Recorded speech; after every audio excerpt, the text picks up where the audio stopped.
I el diumenge passat era la festivitat de Santa Llúcia, una santa també molt popular.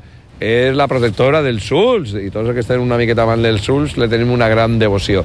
I en l'ermita de Santa Llúcia de València va tindre lloc la típica tabalà, i ahir Geno Felguera. Com cada vespre de Santa Llúcia, nosaltres tenim una cita puntual així al carrer Hospital amb centenars de tabaleters i dolçainers per a celebrar una de les festes amb més tradició d'ací de València. Això sí, acompanyats de la muixeranga.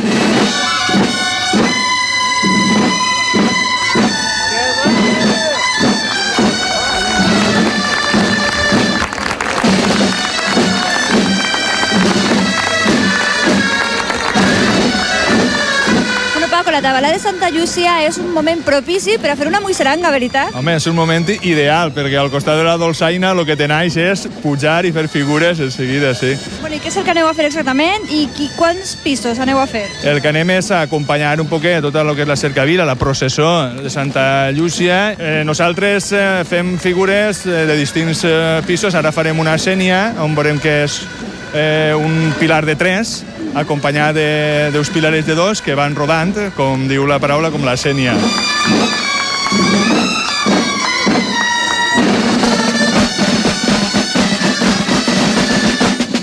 Fem el que sempre han fet, fer un poquet de soroll en els tabalets i en les dolçaines. Farem un passacarrer per així per al barri i d'ahir per l'avinguda de l'Oest entrarem un altre a l'hospital i així farem un rogle i farem una autocata a Santa Llúcia i farem ja el final.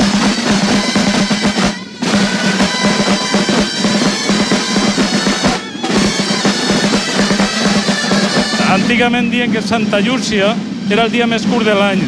Per això se feia soroll perquè el sol tornara una altra volta. Per això és la patrona de la llum, la patrona dels cegos, perquè són els dies tan curts que inciten a demanar més llum, no?